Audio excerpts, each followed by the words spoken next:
Hi everybody. In this video, we are going to look over the formaldehyde rule for OSHA. The formaldehyde rule has the formaldehyde standard in it, and it's aimed at addressing hazards associated with exposure to formaldehyde gas, and any materials that may release formaldehyde. This establishes kind of specific limits on the amount of exposure to formaldehyde that is allowed in manufacturing, in products that have formaldehyde in them, and also in the funeral home. Now, this formaldehyde standard was designed for manufacturing. It wasn't really designed for funeral homes, but they modified it for funeral homes. So this formaldehyde standard will pertain to formaldehyde gas solutions, such as embalming fluids that we have. Those are formaldehyde gas solutions. Paraformaldehyde, which is solid formaldehyde. It's formaldehyde that has been polymerized. We use paraformaldehyde in embalming powders. And formaldehyde containing solids and mixtures. Now this kind of pertains to other things that aren't funeral related. Formaldehyde is used as a preservative in a lot of different products. Pretty much everything you touch has probably had formaldehyde in its production somewhere. Some of these products can release formaldehyde gas over time, and so the formaldehyde standard would apply to them also. So because OSHA has set up this formaldehyde standard, they want you to monitor your formaldehyde levels. So the purpose of formaldehyde monitoring is to identify any employees that are exposed above permissible limits, whether it's due to their job, whether it's due to how they do their job, whether it's due to environmental things. That's what they kind of want to know. And then they want to determine what the exposure of each employee is. Gives levels of formaldehyde in work areas, and again, they're trying to determine, is it due to employee operator error, or is it due to something in the environment that you're getting exposed to levels that might be above what they should be. When we talk formaldehyde monitoring, there are two types of tests that can be performed and two levels of formaldehyde exposure. So the two tests are the short-term exposure limit test, or the STEL. This is a 15-minute test. This was the test that they developed for funeral homes specifically. There's also the time-weighted average test, the TWA. Time-weighted average test is an 8-hour test. It's 8 hours because that's an 8-hour workday. The time-weighted average was the first test developed, and it was developed for manufacturing, not so much for funeral homes. But they kind of looked and said, well, people who work in funeral homes, embalmers, they're not embalming for 8 hours a day. They might only be embalming for a couple hours a day. And so an 8-hour test doesn't really give you a good reading on what their exposure is. So that's where they came up with the short-term exposure limit test, the STEL. So most funeral homes are going to use the short-term exposure limit tests. If for some reason you are, let's say, a trade embalmer, so all you do is embalm all day, every day, then you might do the time-weighted average test. But most funeral homes are going to use the short-term exposure limit test because they're only embalming a few hours a day. So when you take these tests, there are certain levels that you don't want to pass. These are kind of like the excessive amounts. So there's the action level. The action level is called the action level because this is the point at which formaldehyde levels are unsafe and some kind of action needs to be taken to lower them. The kind of legal limit of formaldehyde exposure is called the permissible exposure limit, or the PEL. That's the maximum legal level of formaldehyde allowed. So the time-weighted average has both the action level and the permissible exposure limit. The short-term exposure limit test only has the permissible exposure limit, and you'll kind of see why here in a minute. So when we look at this testing, the time-weighted average, again, is a 8-hour test. For you to perform a time-weighted average test, an employee has to wear a formaldehyde detector for 8 hours. You get these from companies. They send you a little kit, and this formaldehyde detector is like a little badge that you would wear on your PPE. If you were doing a time-weighted average, you'd put it on at the beginning of your shift and take it off at the end of your shift. You then kind of seal it up and send it away to the company for them to analyze it. So if you were going to be doing a time-weighted average test in a funeral home, you have to wear that detector and you have to perform at least one embalming. Again, you take that badge off, you seal it up, you send it to the company, they're going to send you results. Now, when you get these results, you have to kind of look at them because you passed with flying colors, or you hit the action level, or you hit the permissible exposure limit. So if you hit the action level for the time-weighted average test is 0.5 parts per million to 0.749999 into infinity parts per million. If you hit the action level, you have to do certain things, which we'll talk about later. If you're below 0.5 parts per million, so let's say you're at 0.1 parts per million, you're fine. You don't have to do anything. You pass with flying colors. It's in between that 0.5 and 0.749 that you're in the action level. If you hit 0.75 or above, that's when you've hit the permissible exposure limit. And you have to do the things in the action level plus some other things, which again, we'll talk about in a slide here in a minute.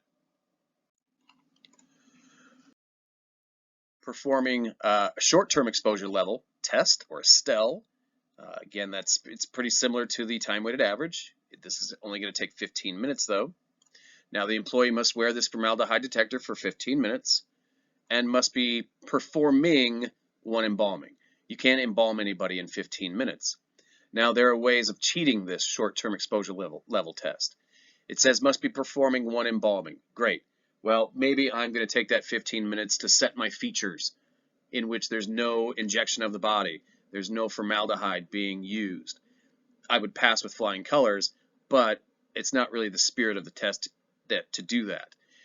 You should be injecting the body arterially or doing cavity work in that 15-minute time frame. Again, don't cheat these tests. These tests are there for your safety. The boss might not have been in the prep room in 30 years. They don't care what the embalming or the formaldehyde levels are. You should, because it's going to be for your protection. So make sure you're dealing with and handling formaldehyde in that 15 minutes.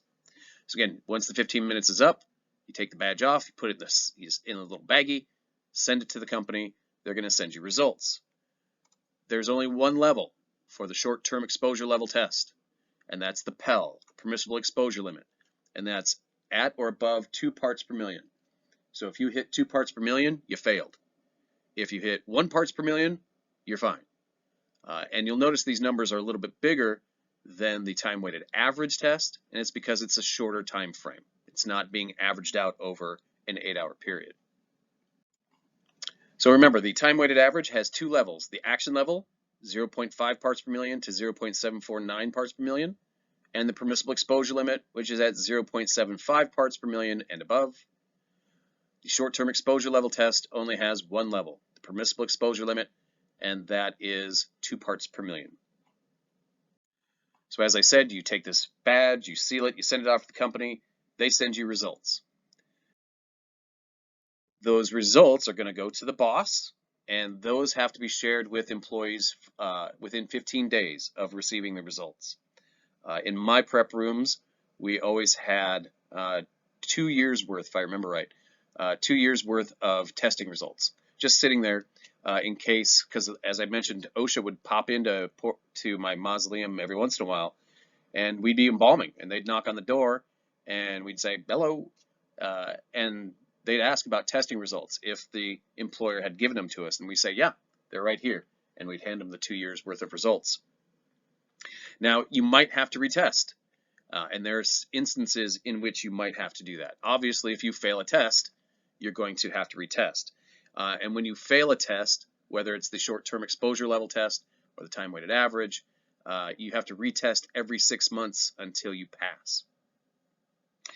If an employee files a complaint, you would have to retest. So if somebody comes in and says, my eyes are burning out of my head because the formaldehyde levels are so high, then the employer should require a test. If you get a new employee, new employee kind of depends. Who is the employee? If it's a new crematory operator, you don't need to retest. They don't deal with formaldehyde. If it's a new secretary, you don't need to retest because they don't deal with formaldehyde. Only if it's a new embalmer do you need to retest. because you need to make sure that the way they embalm is keeping levels down. If you get a new embalming procedure, so now we decide we're going to use closed drainage, something that you'll learn about in embalming, but it reduces the exposure of the embalmer to formaldehyde a great deal. Okay, then you should retest. Maybe you're using new embalming equipment. Maybe you got rid of the old machine that the lid didn't stick on tight, and so it was fuming all over the place. You got a new machine, should retest. New embalming chemicals used. I switched from a formaldehyde-based chemical to a glutaraldehyde-based chemical. My levels are going to be totally non-existent now, but should still retest just to prove it. Maybe you changed the work environment. This doesn't happen often in a funeral home, but if for some reason you set up the prep room in a different way so that now the ventilation is not working the way it's supposed to, that's going to change your levels. And so if you change the work environment in a drastic way, you should retest.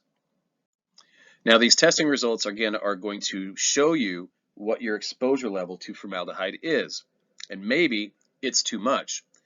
That's why the formaldehyde rule has something called medical surveillance of formaldehyde.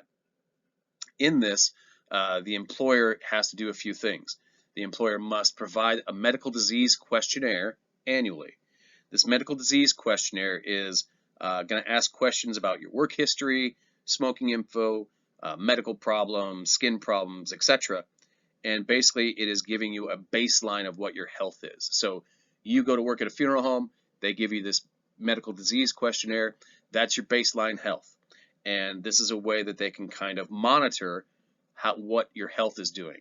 So now they have you embalming all the time and your health declines, they're going to kind of compare that to that original medical disease questionnaire. This questionnaire then has to be reviewed by a physician. So the employer has to take this questionnaire to a physician and they're going to review it, look it over. They can give the employee an examination if they feel it's necessary. But that physician is then going to write an opinion about this medical disease questionnaire, and that opinion has to be kept for 30 years. Now, most of the time, medical records have to be kept for employment plus 30 years, but because this is an annual thing, you only need the last 30 years of the employment. Now, it's not all on the employer to make sure that you're not being exposed to too much formaldehyde.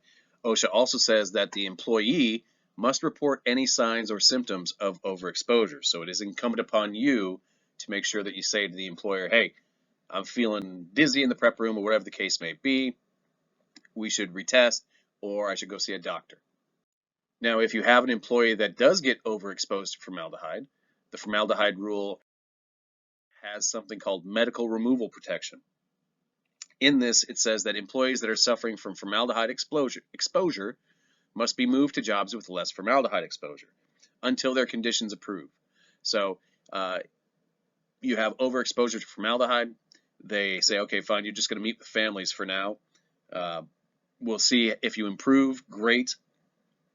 Maybe you don't improve. Maybe the employer or the physician determines that you can't go back. Well, your employee benefits can continue up for 6 months, again, or until a physician says that you will not ever be able to return to work. So in that case, then you're kind of done. Now, formaldehyde has kind of baselines hazards for exposure. At above 0.1 parts per million, you're going to know it because your upper respiratory mucosa is going to start to inflame, so you get a runny nose. Your eyes may start to burn a little bit. My nose runs constantly when I deal with formaldehyde, always has. At 100 parts per million, you're probably going to die. Now, we don't usually deal with enough formaldehyde to get to 100 parts per million. I mean, you'd have to drop an entire case of chemical and have it all explode for you to have that kind of exposure. So we don't tend to get that high. Ours tends to be a lower exposure rate, but for a long period of time. When you do get exposure to formaldehyde, an acute exposure, so very short-lived exposure, can lead to things like if you ingest it, if you drink it, you're dead. So don't drink it. Inhalation is more common. Again, you'll get that upper respiratory irritation. the mucosa of your nose starts to inflame. You start to get runny noses, that kind of thing. If you're asthmatic, it can actually set off asthma. Skin exposure, if you get formaldehyde on your skin, it is a dehydrant. That's what it does best. That will lead to drying out of your skin. Eventually it will start cracking and scaling, and that's not very safe because intact integument is a very good deterrent to microorganisms. But if you start getting cracks in your skin, they're going to be able to jump through and you're going to get infections. Chronic exposure leads to that carcinogenicity. That's a hard thing to say. It's carcinogenic. And now when they say something's carcinogenic, nothing's been proven to be carcinogenic because there's all kinds of things that can give you cancer, and so it's hard to isolate things. Not only that, but when they test for cancer, if they say that Coke gives you stomach cancer, well, how they did that is they took a rat and they fed it so much Coke that it ended up with a cancer in its stomach. Well, yeah, they're giving it like 5 liters a day of Coca-Cola to a rat. Most people don't drink that much. But formaldehyde has been found to be a carcinogen. It has been found to be toxic, usually dealing with respiratory impairment. So again, if you're exposed in a chronic manner to formaldehyde over time, you could develop asthma, you could develop bronchitis, that kind of thing. It is also mutagenic. It's genotoxic, so it's toxic to your genes. That's what genotoxic means. It's shown mutagenic properties in several in vitro tests. So in vitro tests are a little different than humans, but it can mess with your genetics if you're exposed to it on a regular basis. And that's why we tend to use PPE and other things to limit that exposure. So these are the signs and symptoms of formaldehyde exposure. Irritation of the eyes, nose, and throat. Again, your eyes can swell up, they can start to itch, they can start to burn, your nose can swell up, your nose can start to run, even your throat could swell up if you have a real sensitivity to it. Swelling of the eyelids, I've never had that, but again, some people could be overly sensitive to formaldehyde. Respiratory disorders, coughing, shortness of breath, asthma, bronchitis. Allergic reactions, that's rash, asthma. So if you get it on your skin, a rash would be an allergic reaction. Asthma is often an allergic symptom. Frequent headaches, dizziness, and drowsiness. Again, this is kind of overexposure. It could lead to jaundice. In that case, it's actually starting to malfunction or cause a malfunction in your liver. If you're that bad, you're really not using PPE or ventilation, but it's possible it could lead to that. Easy bruising is because it's damaging your capillaries, and so it's easier for your blood to lead your capillaries, leading to bruising. So those are all signs and symptoms of formaldehyde exposure. So the way that we kind of limit this exposure to formaldehyde, so we don't have to deal with these signs and symptoms, so that we don't have to do a lot of medical surveillance. The formaldehyde rule has set up 7 ongoing responsibilities to fall into compliance with the formaldehyde standard, the formaldehyde rule. Those are wearing PPE, and we're going to go through each one of these. Hygiene protection, housekeeping protocols, emergency protocols, a hazard communication standard. We talked about that in the hazard communication standard, a written plan that gives out information on hazardous chemicals, training, OSHA is always big on training, and record keeping. So first we're going to look at the PPE. Again, PPE stands for personal protective equipment. Employers must offer PPE at no cost to the employee. So they can't say, you want gloves? Great, go buy them. They can't do that. It has to be properly fitting PPE also. So offer of PPE at no cost, they have to get rid of it at no cost, and they have to make sure that the employees actually wear the PPE. And again, that should be gloves, gowns, eye protection, face shields, aprons. Basically, the rule of thumb is that there should be no exposed skin. Now, though OSHA does say employers have to make employees wear that PPE. It also says that employees should be wearing the PPE, whether or not the employer makes them or not. Because if you try to sue somebody for overexposure and you say, well, they didn't make me wear PPE, the court's going to say, well, did you ask for PPE? Was it made available to you and you just didn't wear it? And if you say, well, yeah, I didn't wear it and I didn't ask for it, there's a bit of a responsibility for you as the employee to make sure that you have PPE also. Hygiene protection. The employer must provide change rooms so you can change into scrubs. I'm going to be honest with you, most funeral homes don't have that. We have them in our prep room, but most funeral homes don't have change rooms. Again, you have to remember this standard was kind of created for manufacturing. And so manufacturing has to have locker rooms for you to change into. You do have to provide quick drench showers. That's one of our compliance things for letting people go to practicum. The quick drench shower has to be in the immediate area of the area where formaldehyde would be used. I know one place that has a quick drench shower, but it's through the door and outside the prep room. And I said, but that's not compliant. They said, yeah, it is. That says we need a quick drench shower. I said, no, it has to be within the immediate area. Going through a door to get to the quick drench shower is not in the immediate area. They also have to provide eye wash stations. These eye wash stations have to be stationary. They can't be movable. You might see sometimes squeeze bottles as eye wash stations. Those are good for mobile units, so like people that work on road construction, that kind of thing. That's compliant for that, not for a prep room. Now, most of the time you can buy these quick drench showers and eye wash stations as one unit. Now, we have both in the prep room. The housekeeping portion doesn't really apply to us too much. The housekeeping section of the ongoing standard says employers must institute visual inspection systems for any leaks or spills. Again, these are mainly for manufacturing that has big vats of formaldehyde and things along those lines. We should still check our chemicals for any leaks or spills wherever we store our chemicals. If there are some spills, you should immediately clean it up with ammonia and should be properly disposed of in the biohazard, whatever you're soaking it up with. You also have to keep a written record of inspections and repairs. Again, this is kind of more for manufacturing. It's not a bad idea. We had a monthly inspection that we just said, yeah, we looked through the chemical storage area. There were no leaks. The repairs we don't really have because the repairs are really dealing with, again, vats that are storing formaldehyde chemicals.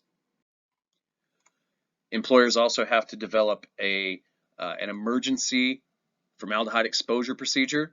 This should be in writing. Again, OSHA is not really going to tell you how to write it. It's just going to tell you that it has to be written. What do you do if you get formaldehyde in your eyes? What do you do if you get it in your mouth? What do you get it if you get it on your skin? Those kind of things they have to have a written policy for. Hazard communication is kind of part of the hazard communication standard. So the employer has to compile SDS sheets for all of their formaldehyde containing substances. What we're using in the prep room are considered hazardous chemicals, so we have to have SDS sheets for them. Again, SDS sheets have to be available to all employees, but it's a good idea to have a copy of them in the prep room also. Formaldehyde rule requires training. The employer must annually train employees in the proper use of PPE, cleanup of spills, proper handling of formaldehyde, and emergency procedures. And we're going to talk about some of these things that you're supposed to do to minimize your formaldehyde exposure. Again, this is annual. It has to be done at no cost to the employees and has to be given during work hours. The record keeping required by the formaldehyde rule is that employees should write in writing, acknowledge that they received training and received monitoring results. So the boss should, when you have training, you tend to sign a sign-up sheet. They keep those records for 3 years. Receiving the monitoring results, you should have all the employees sign off that they got those monitoring results and keep a record of that. They don't stipulate how long you have to keep the monitoring results. Again, we kept them for about 2 years. You could go 3 years and you're probably fine too. So those are the 7 ongoing responsibilities to comply with the formaldehyde rule: PPE, hygiene protection, housekeeping, emergency plans for exposure, hazard communication, employee training, and record keeping. Now, what happens if you fail one of those tests, those formaldehyde level tests? You have to take remedial actions. These only come up if you had a formaldehyde test and you failed it. Now, there's 2 sets of these. So there are certain remedial measures you take if you hit the action level of the time-weighted average, which is from 0.5 parts per million to 0.749 parts per million. There's another level that you have to do these remedial measures plus other things if you hit the permissible exposure limit. So whether it was the short-term exposure level test or the time-weighted average test, if you hit the PEL, the permissible exposure limit, then you have to do everything for the action level plus some other stuff. So if you hit the time-weighted action level, the time-weighted average action level, which again is 0.5 parts per million to below 0.75, you have to do what's called formaldehyde exposure reduction. They call this the action level because you have to take action to lower these levels. So you have to do something. It doesn't have to be in writing. It can be changing policies, changing chemicals, changing the environment, whatever it takes to lower the levels. But you don't have to have a written plan on how you're going to do it. You just have to do things. You have to retest.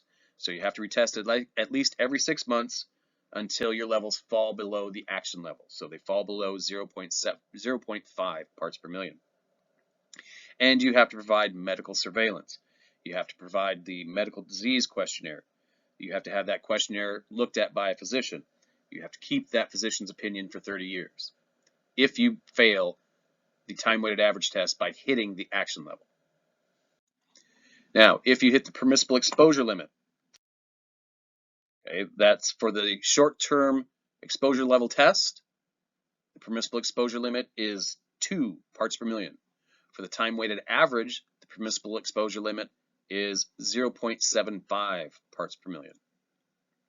So if you hit that, if you hit the permissible exposure limit, then you have to take on the previous measures, which was take action to lower levels, medical surveillance, and periodic monitoring every 6 months until you go down. Now, you also have to have a written plan as to how you're going to reduce the levels of formaldehyde exposure. So it's not enough just to take action. You have to have a written plan for it.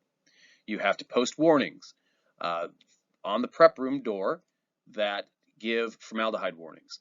Now, I say you should do that anyway. You should have formaldehyde warnings on the prep room door just because you have people who are not licensees sometimes coming into your prep room. Hairdressers. We used to have the Hevra Kaddish that would come in and take care of Jewish bodies. We had the Brotherhood from the mosque that would come in and take care of Muslim bodies. So depending on how your funeral home set up, you might have unlicensed people in the prep room. So it's a good idea to just have those formaldehyde warnings on there anyway. But OSHA says you only have to do it if you went and hit the permissible exposure limit. You also then have to give respirators. So you have to provide respirators to the employees, and you have to make sure that employees know how to use respirators. So you have to give them training. Using respirators is not just putting them on your face. They have to be properly fitted. You have to know how the vents work. You can suffocate yourself if you don't use a respirator properly. So these are all things that you have to do if you've reached the permissible exposure limit.